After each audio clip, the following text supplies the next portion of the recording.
Ini kalau yang sudah megang enak.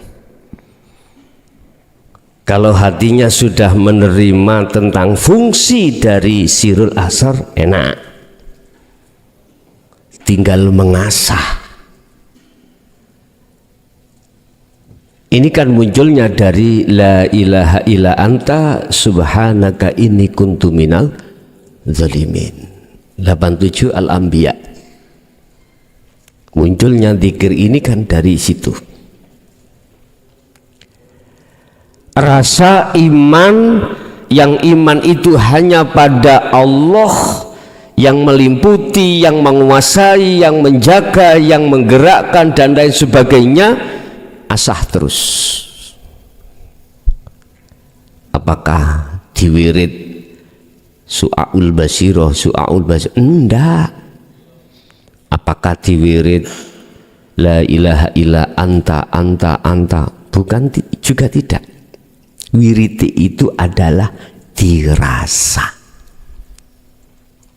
dirasa, diimani, dirasakan bahwasanya apapun yang terjadi pada dirimu dan di luar dirimu hanyalah Allah, hanya Allah.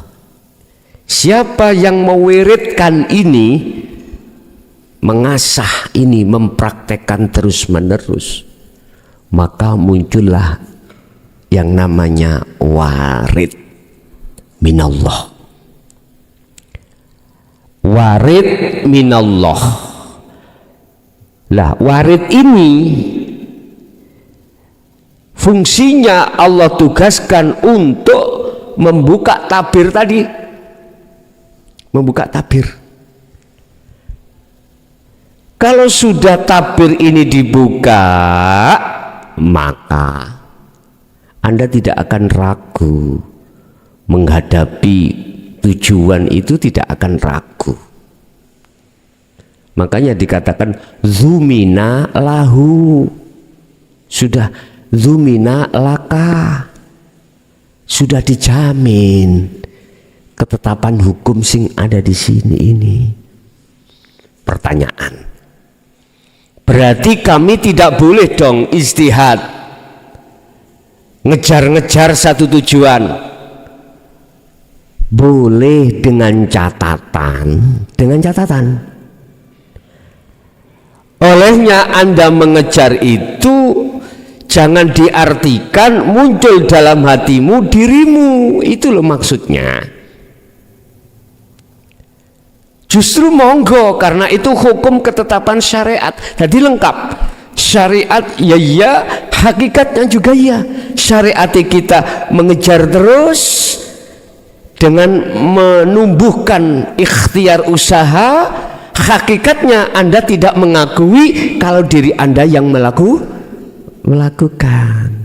Justru dalam hatimu muncul semua karena Allah. Ada istilah rosi wal murtasi haramun, haram. Bagi beliau-beliau yang sudah duduk hatinya di makrifat Allah, prei niki Pak, prei. Artinya prei, mohon maaf, Anda jangan salah pendapat, salah kefahaman.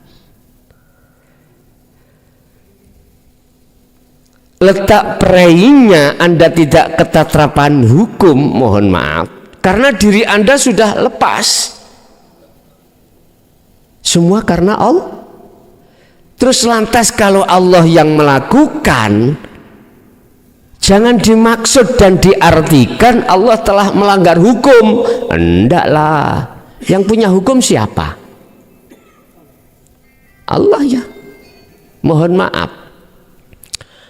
ada yang memegang hukum dalam hal ini adalah kepolisian secara akal ya.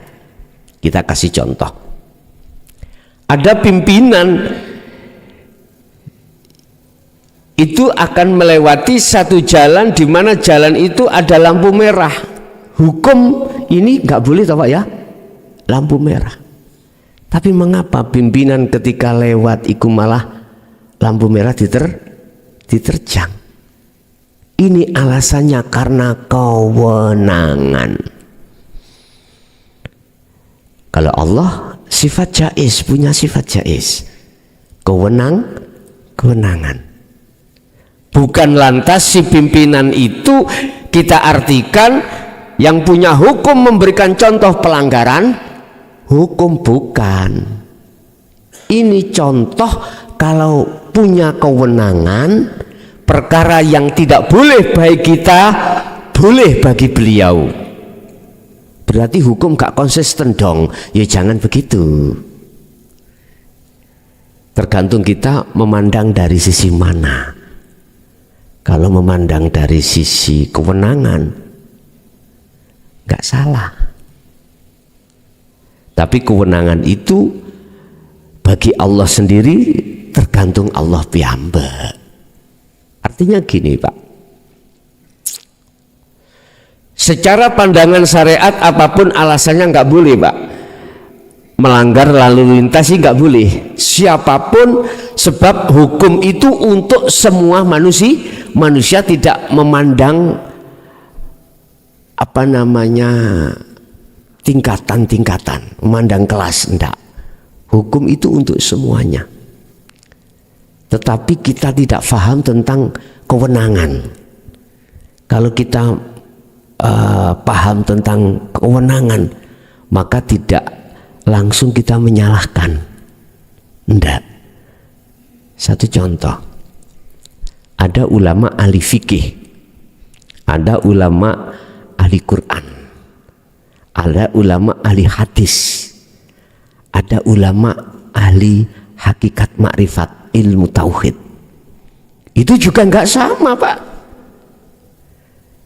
Bagi mereka yang ketika saat sudah duduk di musyahadah makrifat Allah, mohon maaf, ketika maghrib datang nggak sama hukumnya dengan kita yang masih ada di posisi kelas yang utawa secara umum bawah. Nggih, mohon maaf, iki kok cek menjadi kontroversi, memang jadi kontroversi. Cuman itu nanti akan ketemu dan tidak menjadi kontroversi kalau kita itu saling menghormati, memandang pandangannya dari kacamata mana. Begitu. Bapak Ibu, terus yang terpenting bagi kita, khususnya yang belum menemukan sirul asal, bagaimana untuk membuka hijab itu tadi. Terus sampai wirid zikir su'aul basyirah itu praktek deh. Itu nggak dibaca loh Pak, nggak dibaca, tapi dirasa, diimani, dipraktek no. Ini sing kalau maksud nata iju husnil ahwal. Buah kalau muncul di dalam hati jenengan iki makrifat pada Allah, maka apa segi amaliyah jasmaniyah itu mesti husnul ahwal, husnul amal, mesti bagus, mesti bagus. Lah, apa yang kusampaikan malam hari ini kan masih sebatas ilmu, sebatas sistem, ya dah. Nah, kalau di dalam hati sampean sudah ada keyakinan kebenaran berangkatnya dari sini, ya sampean laksanakan, sampean praktek. nih, baik di dalam ketika sholat maupun di luar aktivitas sholat. Siapa yang meliputi dirimu bisa sampai di sini? Siapa yang meliputi nafas akhirnya bisa keluar masuk? Siapa yang meliputi darah sehingga darah bisa berputar sesuai dengan fungsinya? Siapa yang meliputi ginjal sehingga ginjal bisa menyaring toksin-toksin racun di situ? Siapa yang meliputi mata, telinga sehingga berfungsi sesuai dengan fungsinya? Nah, itu namanya latifah rabbaniyah. Masuklah di situ. Ya sak mampu jenengan. Sak mampu jenengan. Nah, kalau sudah itu sampean lakukan terus menerus, ini kising kula maksud wirid ngene iki. Yang akan memunculkan warid, yang warid itu bertugas untuk menyisihkan tabir tadi, penutup tadi. Apa penutup itu? Rasa keakuan kita yang melakukan, yaitu tutupnya. Ikut tutupnya yang paling halus, tutupnya itu. Akhirnya jenengan nanti kalau sudah sampai pada tujuan, maksudnya sudah hasil, sudah takdirnya sudah kita jalani, nanti bilang gini, oh iya, bukan karena, mohon maaf ya, bukan karena ikhtiarku, bukan karena usahaku. Akhirnya jenengan mengatakan semua karena Allah. Loh, inilah yang akan menjadikan ringannya beban di dalam hatimu untuk menuju satu tujuan. Sama. Sekarang tujuan kita wusul makrifat Allah, sama dengan tujuan di dunia.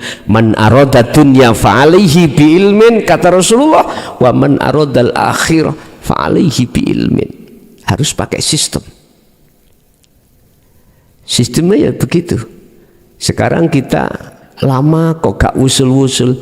Persoalannya mudah saja. Kalau kita deteksi, hanyalah keakuan diri kita yang merasa melakukan itu.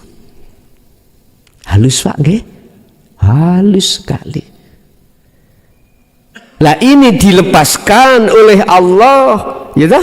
Allah melepaskan tabir keakuan hamba ini, prosesnya karena kita, mohon maaf, ini ngomong proses, kewadifahan, keistiqoman Anda, keterus menerusnya Anda wirid sirul asrar itu, mempraktekkan zikir sirul asrar itu. Ini prosesnya di situ. Akhirnya sangatlah cepat Anda itu bisa sampai pada satu kewusulan. Atau saya ibaratkan gini, Pak. Kita sebelum kewusulan itu banyak kemamangan. Kita belum sampai pada takdir tujuan, itu kita masih ragu. Keraguan kita, kemamangan kita, itu dianggap kita itu di zona gelap. Di zona gelap. Lah, akibatnya apa? Ketika gelap itu kita tidak bisa melihat apa-apa. Walaupun mata kita itu fungsinya itu melek. Keadaan gelap, ya nggak akan pernah bisa melihat apa yang kebenaran di depannya, nggak bisa. Sehingga apakah hasil atau tidak saya ini tidak tahu. Apakah saya sampai ke musyahadah atau tidak belum tahu. Akhirnya timbul banyak pertanyaan di WA saya. Gus, saya ini anak ahli maksiat, saya itu pelaku pendosa, bisakah saya sampai pada Allah? Masuk di dalam maqam musyahadah? Jawab saya sederhana, bisa. Lawang saya itu Gus bukan nasab dari wali, bukan dzurriyyah Kanjeng Nabi. Bisakah saya itu mencapai derajat muttaqin, derajat makrifat? Dan sewu, Allah tidak pernah membahas tentang makrifat itu terkait nasab atau keturunan, harus keturunane wong api-api, harus keturunane wali, dan enggak pernah. Cuman Allah mengatakan mayyasha, orang yang ku kehendaki. Hanya itu. Siapa orang yang dikehendaki untuk bisa hadir dan bertemu Allah?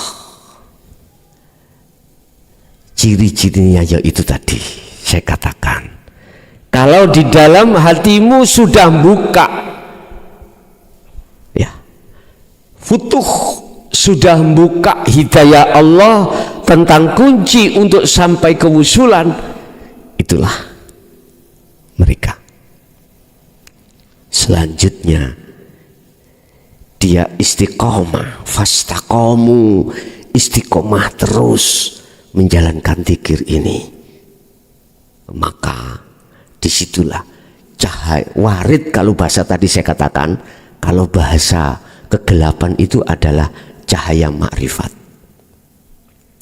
Cahaya makrifat datang. Ja'al haqqu wa zahaqal batil innal batila kana zahuqa. Perkara hak tatkala itu sudah datang, maka seketika itu perkara batil lenyap. Mana perkara hak? Kegelapan, keraguan di dalam hatimu. Inilah kalau bahasa surat Luqman itu adalah asyirku, syirik. Ya bunayya la tusyrik billah. Anak putuku, jangan ada syirik dalam hatimu. Sebab inasirka la zulmun, akan menggelapkan hatimu. Ya. Termasuk umpama saya merasa saya yang ngaji, yang bisa memberikan tausiah khusus tentang keadaan hati. Syirik sudah saya, ya, syirik harus lepas. Adik keakuan makhluk si hamba saya harus lepas. Kalau tidak lepas akan menjadi kegelapan dalam hati saya. Sama toh dengan apa yang jenengan tuju, beberapa perilaku syarat rukunnya hasilnya maksud kita. Kalau kita merasa diri kita, ya itu tadi, dalam hati masih syirik. Zamina yang sudah dijamin itulah nanti kalau berdasarkan sumber syirik dalam hati kita, maka itu tidak menjadi hidayah. Itu akan menjadi istidraj, penglulu. Sebab gini Pak, ada anugerah yang sudah dijamin diberikan satu hamba si A dan si B, itu semuanya itu macam-macam.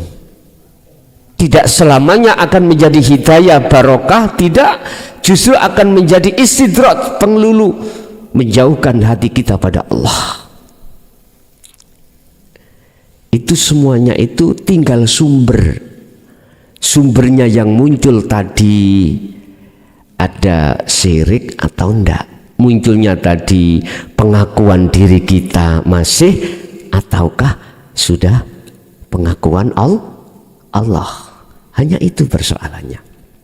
Nah, ketika cahaya itu dinyalakan oleh Allah, cahaya makrifat jeret, saat itu syirik langsung lepas, hilang. Nyatalah apa yang dimaksud al-haq di situ, nyata. Nah, disitulah jenengan tidak ada rasa keraguan, kekhawatiran, la takhaf wa la tahzan. Tidak ada rasa ketakutan, tidak ada rasa khawatir apa yang akan kita terima anugerah itu, nggak ada keraguan. Padahal itu belum cara takdir belum datang, masih iroda, nggak ada kekhawatiran, nggak ada. Loh, inilah untuk ngentengno, meringankan beban hati sampean sedoyo itu dalam rangka menerima takdir anugerah itu. Anugerah makrifat sama, Anda nggak beban. Kalau lampu itu sudah dinyalakan, cahaya sudah didatangkan, saat itu juga ruangan akan jelas. Saat itu juga kegelapan akan hilang. Sama dengan secara logika seperti itu. Jadi untuk meringankan beban hatimu dalam rangka menerima anugerah dari Allah, hijab itu dilepas, harus disisihkan. Perkara-perkara yang menutupi hati kita itu dilepas. Caranya sederhana, gampang toh. Belajarlah hatimu meyakini, merasakan bukan kau yang melakukan, tapi Allah. Ringan kok. Allah katakan, wa may yattaqillaha yaj'al lahu makhrajan. Apabila Anda betul-betul mau melaksanakan hal yang seperti ini, makhrajan, yaj'al lahu makhrajan. Apa yang tadinya persoalan itu tertutup rapat, nggak bisa dibuka anugerah itu, maka yaj'al lahu, Allah membuka. Akhirnya anugerah sampai terima, tujuan sampai iki kelaksanaan, baik tujuan yang orientasinya itu ada kaitannya dengan dunia atau orientasinya dengan akhirat, yaitu musyahadah makrifat Allah. Gampang nggih? Gampang. Ilmu tauhid yang tidak ada batasnya, muaranya di situ. Muaranya di situ. Anugerah makrifat pada Allah, kuncinya di situ. Sudah. Makanya teman-teman, saudara-saudaraku yang ada di thariqah manapun, kunci ini harus dibawa. Estu. Kalau tidak, mohon maaf. Pengalaman diri saya sendiri, Pak, ya. Estu, tidak tahunan, puluhan tahun. Ujung-ujungnya nanti saya itu jadi dukun. Kebanyakan di situ. Ia punya karomah atas wirid yang sudah saya lakukan, baik wirid secara jahri maupun sirri, memunculkan satu karomah karena kita istiqomah. Akhirnya dalam diri saya punya karomah untuk apapun. Ini di luar akal, di luar medis. Terjadi, iya, Allah menterjadikan. Allah menterjadikan. Makanya ini yang ku maksud, saya terbegal dengan kepentingan nafsu, akhirnya mumet di makom mukasafah terus. Ini supaya tidak seperti itu, lekas. Saya hanya menyerukan, urusan Anda mau dan tidak bukan urusan saya, cuman saya hanya memberikan masukan. Lekas, bawalah kunci di makom berikutnya, yaitu musyahadah, wusul pada Allah. Ini pun itu pertama, bila mana kita itu olehnya mengejar tidak karena Allah, karena kita sendiri, itu tanda bahwasanya basiroh kita masih tertutup. Lanjut. Wataksiruka, lan utawi kurangi sembronone sira fima ing dalam perkara iki apa sing dimaksud perkara tuli bakang wis den wajibake mingka saking sira.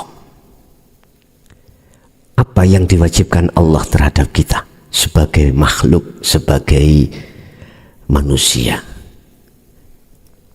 Bertemu Allah, fa'budu.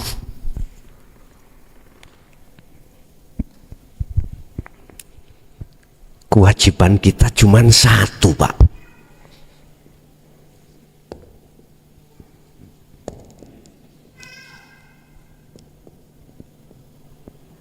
Ini fa'budu, arahkan wajah ruhmu terhadap wajah Allah. Iku bahasa syariat iku nyembah. Wa ma khalaqtul jinna wal insa illa liya'budun, hanya menyembah. Lah praktek nyembah secara ruhaniyah itu wajah ruhaniyahmu harus menghadap terhadap wajah Allah, titik, sudah. Sampai kenal Nabi Ibrahim, Bu? Kenal Nabi Ibrahim? Tahu tapi tidak kenal. Ada tingkatan kenal. Iku bagaimana maksudnya kenal? Tingkatan tahu itu bagaimana? Tahu tapi tidak kenal. Kenal tapi tidak tahu. Kenal itu berarti sudah bertemu. Tahu itu karena hikayah, cerita. Nabi Ibrahim itu ya, ketauhidannya sebelum menemukan al-haq, kebenaran, beliau itu juga kebingungan. Buka di dalam surat Al-An'am ayat 76, 77, 78, 3 ayat. Ini beliau masih dalam posisi ruhaniyahnya itu bingung goleki Gusti Allah. Sing disi Gusti Allah itu bingung. Ketika malam hari bertemu lentang-lentang, wah mungkin iki Allah. Ketika malam hari bertemu bulan, oh ini mungkin Allah. Lebih cerah, lebih bentar. Siang hari bertemu terhadap matahari, mungkin iki Allah. Ternyata jawabannya semua salah. Allah itu tidak berubah. Lentang, bulan, kalau siang hari tidak tampak. Tak gitu nggih? Tidak tampak. Matahari kalau malam tidak tampak, tidak nyata. Masa Allah itu nyata? Enggak, nyata enggak. Sudah jelas, la ilaha illallah al-malikul hakul mubin, nyata, nggak pernah berubah. Oh bukan, bingung beliau. Kita dulu waktu ya gitu, ketika kita belum masuk di dalam dzikir sirul asro dan fana'u dzikir atau tauhid la ilaha illa anta wa ana, kita masih bingung, Pak. Mana ya Allah itu? Padahal menurut surat Fussilat tadi 54, Allah meliputi segala apapun. Nah, itu kok gak tahu, karena bingung kita. bingung. Nggak apa-apa, itu proses kita. Mengapa kita mamang dengan anugerah baik dunia maupun akhirat yang sudah dijamin Allah? Karena kita masih bingung. Makanya bahasa kita memakai bahasa insya Allah. Seperti itulah kita. Karena kepastian hukum kita belum tahu. Udah. Lah. Fa'buduh. Mana yang dimaksud dengan fa'buduh itu? Diteruskan Nabi Ibrahim tadi, ayat yang ke-79. Inni wajjahtu wajhiya lilladzi fataras samawati wal ardu hanifan.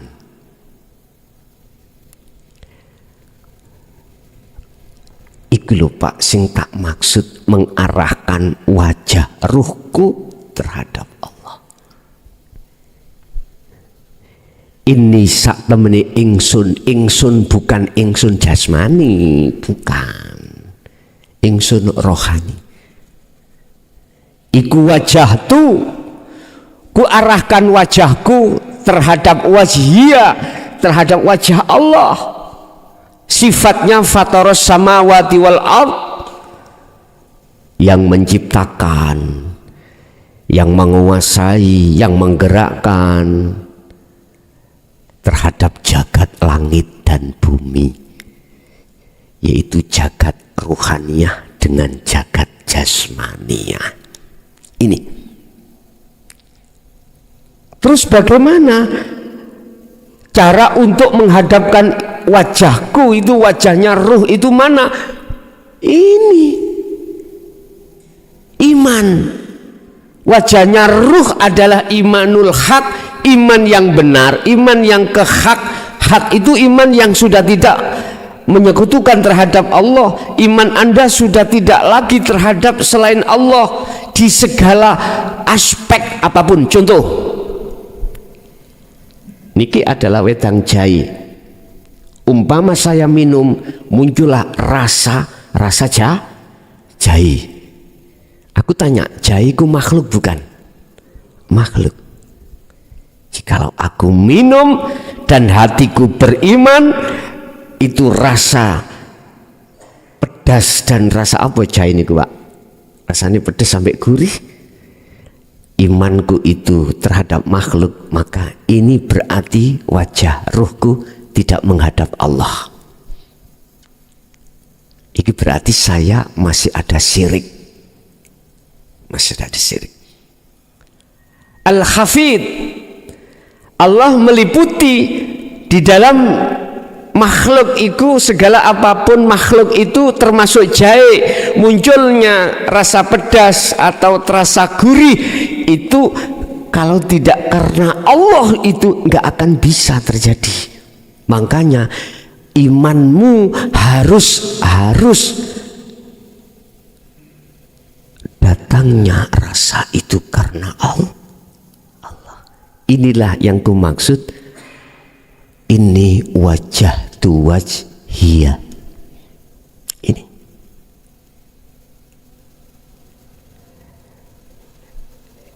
Ini kebenaran imannya beliau Nabiullah Ibrahim. Letak al-haq kebenarannya di sini. Terjawab sudah di dalam surat Al-An'am ayat 79 ini. Jadi kebenaran iman beliau Nabiullah Ibrahim itu terletak pada ketika saat wajah beliau menghadap ke wajah Allah. Mana wajah Allah itu? Hidup yang bukan sifat. Itulah yang dalam ayat lain dikatakan laisa kamislihi syai'un, yaitu zat yang maha suci yang meliputi jahe tadi. Zat yang maha suci yang meliputi segala aktivitas Anda. Itu depno wajahmu terhadap beliau, imano hanya pada beliau. Hanifan, ini kalimat hanifan adalah mentaukiti atas atas kebenaran wajah beliau terhadap Allah, condong mengahadkan Allah, sehingga dijawab di dalam ayat berikutnya. Ya, dalam satu ayat itu ada kalimat wa ana minal musyrikin, dan saya bukan termasuk golongan orang yang menyekutukan Allah. Di sini sudah mutlak, sudah mutlak. Bapak Ibu, itu yang dimaksud fa'buduh. Fa'buduh itulah yang dimaksud kewajiban. Jadi kita hanya diwajibkan oleh Allah terkait ruhaniyah hanya iman pada Allah, jangan pada makhluk. Umpama ngomong puja-puji ya hanya terhadapnya. Jikalau kita lalai dengan kewajiban yang sudah ditentukan oleh Allah terhadap kita, iku dalilun, bukti kalau kita itu basirohnya itu bermasalah.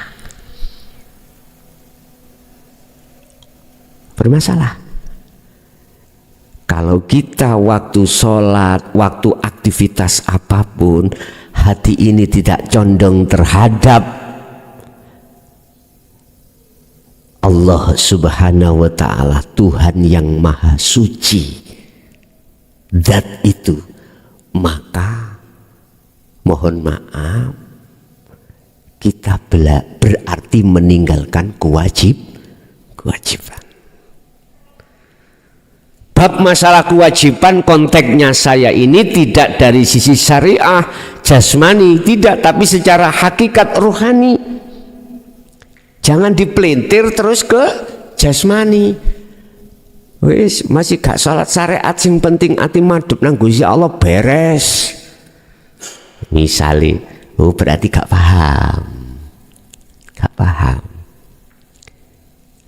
Allah kan katakan, kalau Anda sudah di ranah itu, di ranah wajah ruh itu sudah bisa menghadap Allah, innani anallah la ilaha illa ana fa'budni wa aqimis sholah li dzikri. Ya ketika sholat iku mang kanggo elingmu nang Allah, kanggo ingatmu pada Allah. Zikir, ingat itu zikir, eling. Maksudnya eling, zikir itu tidak diucap Allah tidak, miturut konteks kacamata hakikat. Tidak dibaca la ilaha illallah, tidak, miturut konteks kacamata hakikat. Apa yang dimaksud zikir? Ingat, sadar dan menyadari lewat rasa atau iman bahwasanya semua apapun yang terjadi hanya karena ini. Kan gak diucap Pak, tapi dirasa terus, rasakanlah terus, rasakan. Itulah yang dimaksud wirid itu di situ sebetulnya, itu yang dimaksud zikir yo itu. Makanya kalau kami bicara zikir, ya konteksnya dari mana? Syariat apa thariqat apa hakikat? Karena di situ. Kalau syariat ya harus diwoco, afdhalu dzikri fa'lam annahu la ilaha illallah. Harus dibaca. Kalau kita konteksnya secara thariqah yang kita sebut sebagai zikir khafi, ya, atau zikir siri, ya di dalam hati kita terus berkumandang Allah, lihat apapun Allah tahu harus hati ini. Tapi kalau konteksnya di zikir hakiki atau zikir sirul asrar, beda. Enggak ngucap tapi merasa. Inilah yang disebut wa amilus sholihah, lakuni rohaniyah yang benar. Apa? Menyempurnakan kumawulonya, menyempurnakan penyembahannya. Fa'buduh, nyembah sira hu ing tak marbutoh, itu kan kosong Pak, itu punya maksud. Huruf H itu ada maksud, fa'buduh kosong, makanya tak gede no, tak bunder yang gede. Artinya kosongkanlah rasa iman keakuamu yang melakukan ini. Ketika itu sudah kosong, maka justru terisi keakuan Allah segala-galanya yang melakukan. Makanya Al-Hafidh seperti itu. Bapak Ibu hadirin, jadi olehnya kita sembrono atau taksir, kurangnya kita untuk melakukan kewajiban terhadap Allah, itu bentuk dalil bukti kalau basiroh kita itu bermasalah, mata hati kita bermasalah, atau rohaniah kita bermasalah, berarti ada penyakitnya. Ingat dalam surat 17 surat Al-Isra ya, ayat 72, Allah memberikan warning terhadap kita, peringatan keras banget. Allah katakan, barang siapa di antara hambaku ini ketika saat di dunia mata hatinya, basirohnya itu masih buta terhadap Allah alias gelap, maka di akhirat pun juga begitu. Wa adhallu sabila, jalannya lebih gelap lagi. Udah, sampean angen-angen. Ini peringatan Allah keras. Kalau kita tidak mau naik taklim di hakikat, di tasawuf, gak ngenal Pak, gak akan ngenal. Walaupun Anda berjalan thariqah puluhan tahun, tidak mengenal tentang dinul haq at-tauhid, nggak akan paham mana sih nafsu itu, mana sih yang menutupi hatiku, kok berpuluhan tahun belum wusul pada Allah, nggak akan kenal. Makanya taklim muta'alim ini wajib.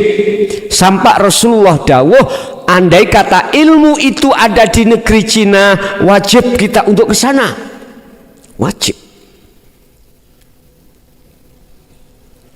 Sampai di dalam hadis yang lain, kewajiban kita mencari ilmu itu mulai dari gendongan ya, sampai ilal lahdi, sampai kematian. Sehingga kedua, Allah memberikan warning terhadap kita terkait mata hati yang buta, atau kita tidak lekas menerima anugerah secara akhirat, yaitu wusul pada Allah. Allah katakan di dalam surat Az-Zumar ayat 54, wa anibu, lekaslah kau kembali kepada Tuhanmu. Kalau kau sudah bisa kembali pada Tuhanmu, wa aslimu, kau akan pasrah pada Tuhanmu. Ya Allah, urusan anugerah dunia atau akhirat jenengan kasihkan kapanpun, saya pasrah. Kata Allah, oke, kalau persoalan apapun yang sudah kau pasrahkan kepadaku, aku tanya, kalau Allah yang menyelesaikan, ada kata-kata gagal? Halo ibu, bapak, kalau suatu masalah apapun, baik dunia, anugerah maupun akhirat, kalau kita serahkan pada Allah, kita nggak ikut-ikut melaksanakan, merasa melakukan, apakah persoalan itu nggak hasil? Nggak ada ceritanya persoalan itu gagal, nggak ada. Kalau Allah yang nandangi, kalau Allah yang melakukan bahasa hasil, jangan dilihat dari sisi syariat saja, kasaf dohir saja, juga lihat dengan kasaf batin. Kasaf batin maksud kula anugerah, baik dunia maupun akhirat. Gak ada ceritanya Allah melakukan sesuatu dengan iradah, kehendak Allah itu terus gagal, gak ada Pak, ceritanya gak ada. Pernah terjadi sebelum Allah menciptakan Adam, Allah punya kehendak mau menciptakan manusia yaitu Nabi Adam. Itu pernah disosialisasikan terlebih dulu oleh Allah terhadap para malaikat. Wa idz qala lil malaikati inni ja'ilun fil ardi khalifah. Lah, ya jelas ya. Ini belum jadi, Adam belum jadi, Pak. Cuman ini masih kehendak Allah, kekarapan Allah. Ngomong nang para malaikat, malaikat aku mau menjadikan makhluk di muka bumi, ku jadikan sebagai khalifah.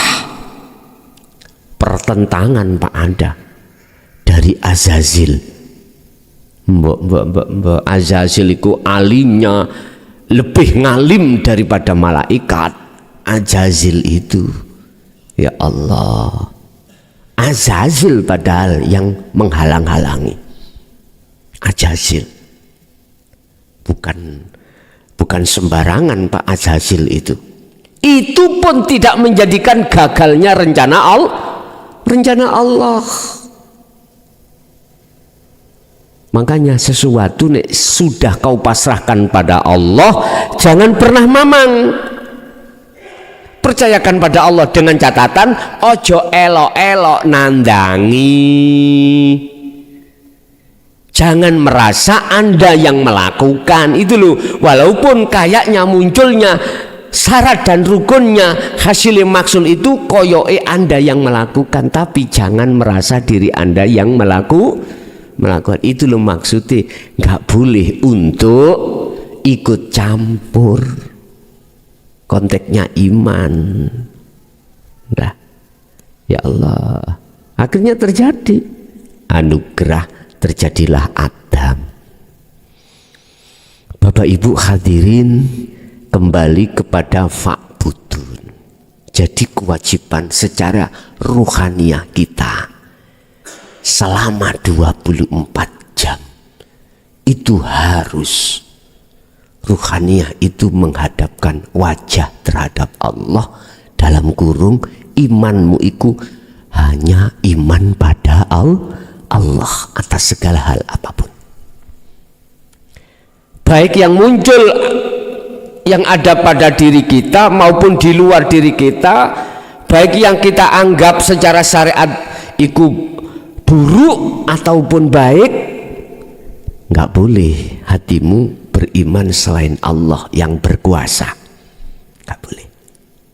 Tetap rasa atau iman yang ada dalam dirimu hanyalah Allah yang berkuasa di situ. Nafsu kan sudah tidak ada Pak, nggak ada, cuman Allah. Inilah yang kusebut makrifat itu di situ. Inilah yang kusebut basiroh jenengan itu sudah tidak bermasalah. Tapi ingat, ketika kita menghadapi 24 jam setiap hari, ya, jangan kau anggap nafsu tadi gak muncul lagi. Jangan kau kira sesuatu yang lain itu tidak menggodamu. Ya Allah, selama kita belum diletakkan Allah di maksum, selama itu belum aman. Artinya belum aman. Setiap saat dan waktu yang namanya nafsu itu walaupun sudah jinak, suatu saat dia itu ada keinginan untuk nyelentikmu itu, menghunusmu dari belakang dengan berbagai cara. Ada 3 cara yang digunakan oleh nafsu. Pertama, kalau tidak lewat garwa, istri atau suami, lewat anak. Kalau tidak lewat anak, yang ketiga adalah lewat urusan-urusan duniawiyah.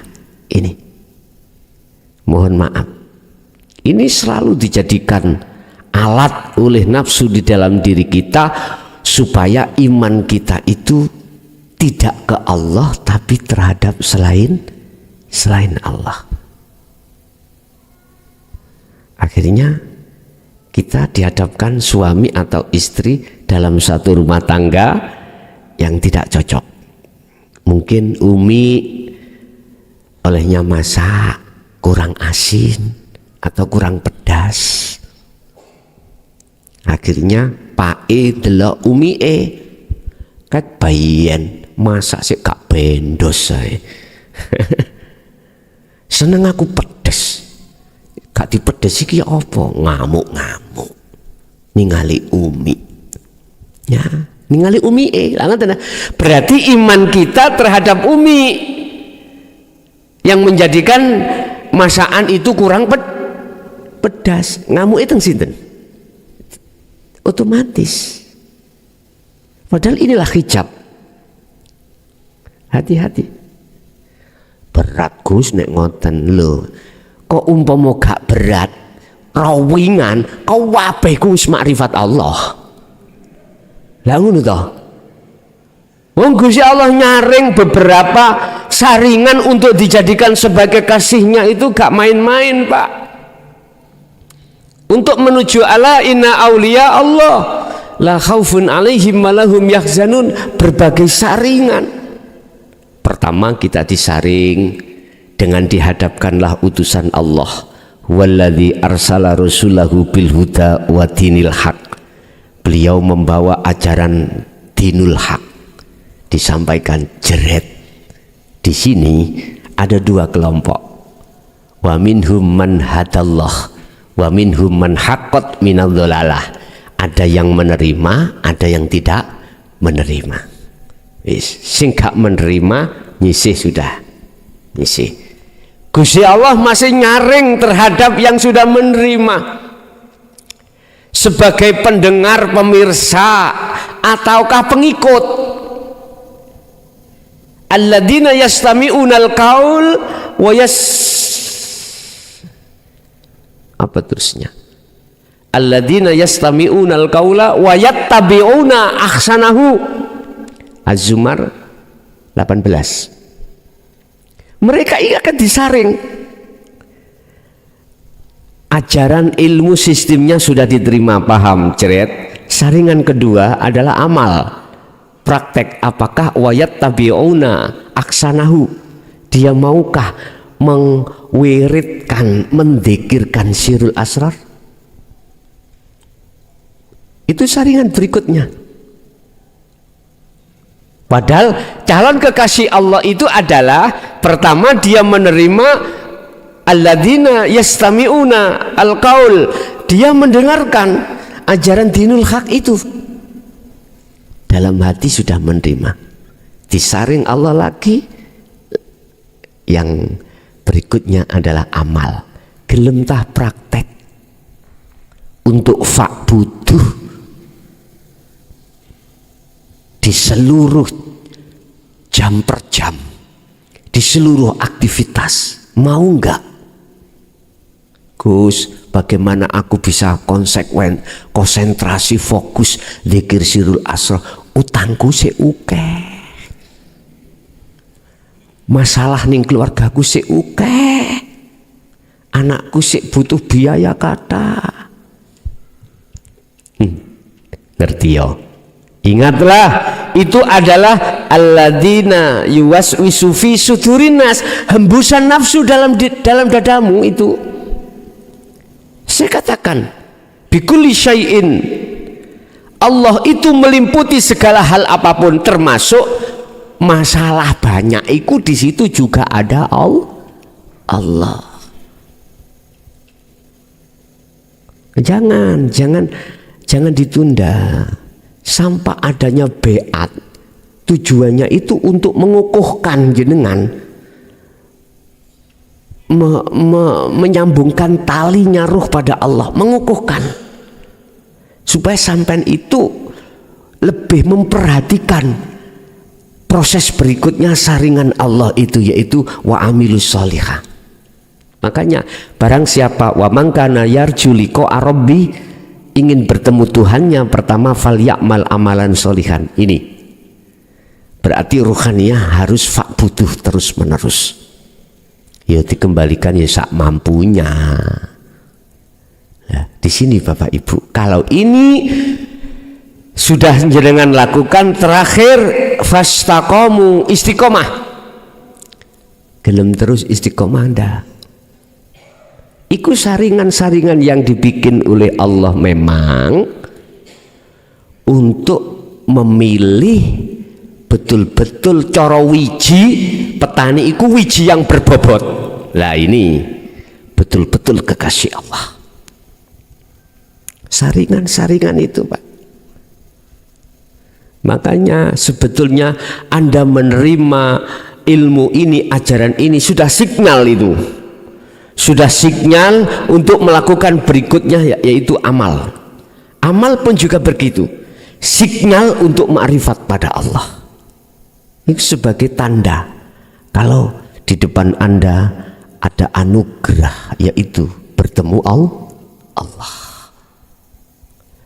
Ini harus ku sampaikan, sebab ini akan menjadi motivasi, menjadi pendorong Anda tambah semangat. Beda Pak dengan ini. Ngaji apakmu? Ngaji Dinul Haq Tauhid, yaitu ajaran hakikat isok makrifat.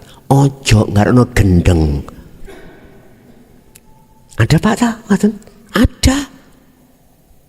Qurannya juga ada tuh. Surat Ibrahim ayat 3. Mereka yang tidak suka dengan ini mesti berbagai pola propaganda untuk menggagalkan Anda, untuk tidak terus lanjut sampai. Iya. Itu. Ada yang berfatwa, mohon maaf, mestinya ini umur 40 ke atas. Kamu umur berapa? 30. Jangan. Gak kuat kebaan ilmu gendeng kayak tonggoku loh. Fatwa yang seperti ini tidak mendasar. Allah ketika saat menghendaki hambanya itu tadi Pak ya, tidak melihat umur, enggak, melihat apakah ruhaniyahmu itu mau menerima atau tidak. Kalau jenengan melihat alasan-alasan di kiri kananmu, ya gak jadi jalan Pak, gak jadi jalan, gak jadi jalan. Berbagai cara. Bahkan mereka yang gak suka apa bilangnya? Dzalika dzulalatun. Jangan ikut itu, sesat. Iya. Sebenarnya itu mudah saja secara logika tadi. Beliaunya mengatakan, tidak ya logika. Mengapa dia mengatakan itu sesat? Karena dia nggak punya. Nggak punya yang jenengan punya. Orang akan mengatakan sirul asrar itu sesat. Iya. Karena dia belum punya. Coba kalau dia sudah punya. Ya inilah sebagai pembuka pintu saya menuju pada Allah dalam kewusulan. Kalau sudah punya, aman, gak bingung lagi. Sekarang aku tanya, jenengan yang belum sampai pada zikir yang kumaksud. Zikir adalah sadar diri kalau semuanya itu Allah. Coba berapa puluh tahun Anda berzikir yang menurut zikir Anda itu sudah wusul belum? Gak bisa. Gak bisa. Saya bisa berkata seperti ini juga apa pengalaman yang pernah aku lakukan. Gak akan bisa. Sebetulnya Pak, saya mengatakan membuka rahasia zikir la ilaha illa anta itu bisa dikatakan nekat. Nekat. Ada jamaah yang mengatakan kekendelan. Enggak Pak. Coba belajarlah untuk melihat siapa yang berperan di belakang saya. Siapa? Kalau kita kembali kepada surat Fussilat tadi, siapa lagi kalau bukan Allah? Saya itu cuman corong Pak. Saya itu lapangan. Saya itu makhluk sama dengan jenengan. Sifatnya makhluk adalah aslinya la haula walaku.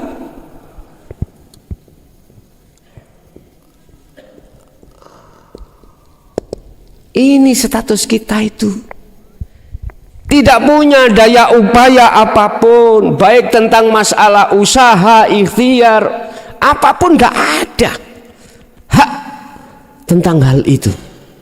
Wala quwata, kekuatan untuk mendorong satu tujuan nggak ada sama sekali. Kekuatan untuk berdiri, rukuk, sujud, duduk nggak ada. Oleh karena kita belum memegang sirul asrarlah, akhirnya kita merampas haul dan kuat illa billah, itu kita rampas. Des. Akhirnya dalam hati merasa aku.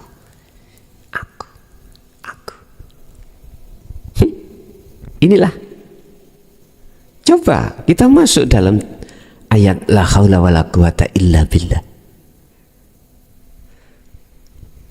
Kita manusia kebanyakan itu bisa membaca, tapi praktek ruhaniah ini tidak sesuai dengan fungsi daripada ayat ini.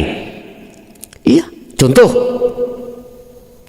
saya ahli tafsir, berarti saya ulama ahli tafsir. Ahli fikih, berarti saya ulama ahli fikih. Ahli Quran, saya ulama ahli Quran. Coba,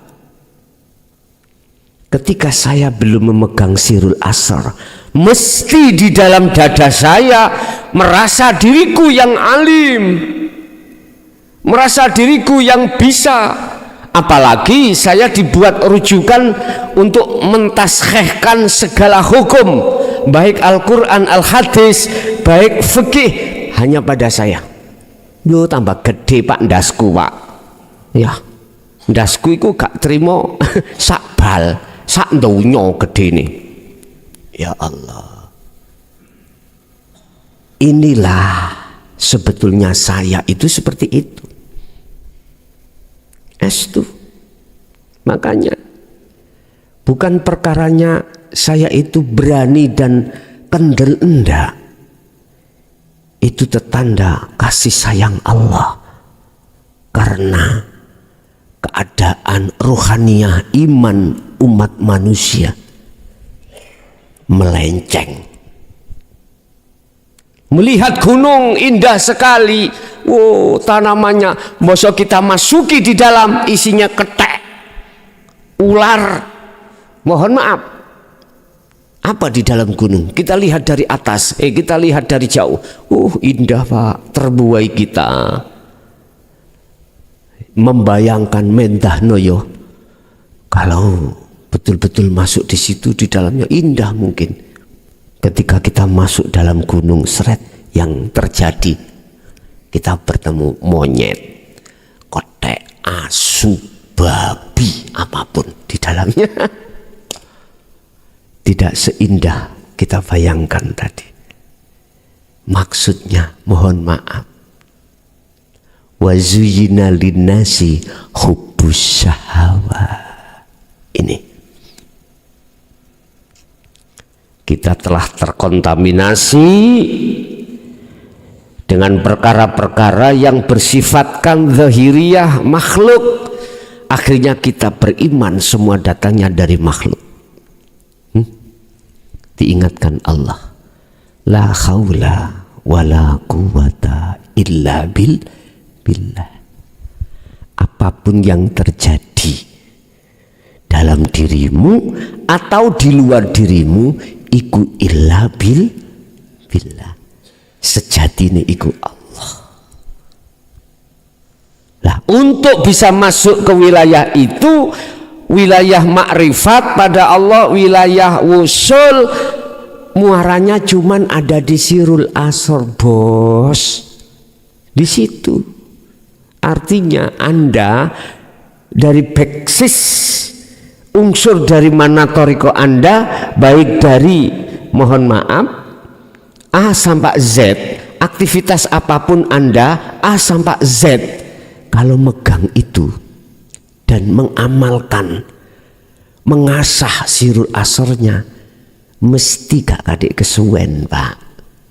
Gak usah ngenteni 40 dino, 40 wengi. Rasulullah cuman 1 malam wusul langsung. Sak kedepe netro sampai teng mriku. Lah sekarang ilmu sistem sudah dikasihkan Allah. Jalan untuk menuju ke situ sudah. Bagaimana caranya? Kita itu tinggal praktek Pak.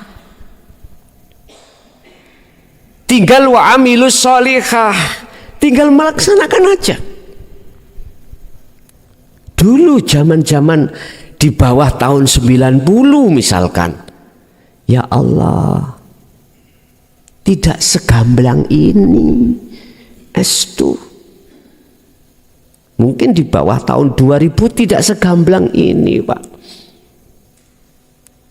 Apa asbabun nuzulnya? Sekarang kok yo malah dipermudah Allah. Karena kondisi ruhaniyah umat manusia itu sudah mendekati stadium 4. Sudah. Kita sudah kritis sebetulnya itu. Makanya langsung diberikan Allah obat dosis yang paling tinggi itu. Makanya dokter itu memberikan obat itu sesuai dengan tesis, sesuai dengan pembuktian, pemeriksaan. Kalau sudah keadaan darurat itu mesti diberikan dosis yang paling tinggi. Itu. Kita itu kondisi ruhaniyah sudah di ambang pintu, Pak. Coro stadium 4. Jadi dosis yang harus kita terima itu harus tinggi. Ini sirul asrar. Urusan Anda percaya gak percaya bukan urusan gue, tapi urusan lu sendiri masing-masing. Terserah. Sebab Allah katakan, jikalau kau kembali padaku itu menunggu kematian, maka summalatun sorun, tidak ada pertolongan bagi ruhaniyahmu untuk sampai pada Allah, tidak ada. Wa anibu wa aslimu lahu min qabli ayyatiyakumul adzab summalatun sorun, lekaslah kau kembali kepadaku, imanmu hanya padaku sebelum kematianmu datang. Kalau kau mau melakukan hal ini sebelum kematianmu datang, summatun sorun, mesti kau akan mendapatkan pertolongan. Itu tadi yang gelap dihilangkan Allah. Akhirnya kau ketika idza jaa ajaluhum menemui satu alam yang terang. Udah. Tapi kalau kau tetap tidak mau untuk kembali kepada Allah di kala waktu di dunia ini sampai akhir hayat, apa ayatnya yang dikatakan Az-Zumar ayat 54? Summalatun sorun, gelap yang kau terima. Piye Pak, sampean berjalan rohaniyah berjalan gelap itu bagaimana? Cara jasmani sajalah kita berjalan di satu jalan yang gelap, tidak ada cahaya sama sekali. Nggak mungkin kita bisa membedakan antara jalan dengan jurang, nggak mungkin bisa. Ada ular lewat ya nggak tahu, ada harimau menunggu ya juga tidak tahu. Berarti bahaya yang mesti terjadi. Wa huwa fil akhirati a'ma wa adallus sabila, akhiratmu juga gelap, wa adallu bahkan lebih gelap apa nih sabilan jalannya. Bahasa syariat jenengan iki ahli hijab itu sebagai ahlun nar, nggak bisa ditolong karena pertolongan yang ada di situ hanyalah hanya Allah datangnya. Bagaimana mungkin kita ditolong waktu di dunia kita itu menyekutukan Allah dengan yang lain? Bentuknya iman. Bapak Ibu, kesimpulannya kalau kita bicara hati, tanda hati yang masih buta, bermasalah, pertama tadi kita bergodak mengejar satu tujuan, padahal tujuan itu sudah dijamin oleh Allah. Kalau kita masih merasa kita yang mengejar, berarti tertanda kalau kita itu buta, basiroh kita bermasalah. 1, 2, kalau kita meninggalkan kewajiban kita butuh secara rohaniyah, maka itu tertanda kita itu basiroh kita buta atau bermasalah. Sekarang solusinya masuk di dalam surah Al-Baqarah ayat 256. Di situ dikatakan faqadistamsaka bil urwatil wuthqa lam fisomalaha. Pegang teguhlah tali Allah ini. Yang kumaksud tali Allah adalah adzikru bisiril asrar. Praktekkan terus sirul asrar di setiap aktivitas Anda. Sak mampu panjenengan pun. Itulah caranya Anda untuk bisa menghindar syirik, menghindar perkara yang menggelapkan hati kita, atau perkara yang menutupi basiroh kita pada Allah. Akhirnya kalau ini sudah disisihkan oleh Allah, yang terjadi di dalam hatimu, iman hatimu hanya pada Allah atas segala-galanya. Segala-galanya apapun itu. Berarti andai kata zikir, yang menzikirkan Anda adalah Allah. Anda makan, yang memakankan Anda adalah Allah. Anda sholat, yang mensolatkan Anda adalah Allah. Allah ya Karim. Kalau hati sudah di sini, maka inilah yang dimaksud Allah dalam satu ayat, ala bidzikrillahi tatmainnul qulub. Kedamaian ruhaniyah, kedamaian hati, ketentraman hati hanya satu karena bertemu Allah. Nek wis ketemu Allah, maka tujuan dunya lan akhirat itu wis dijamin.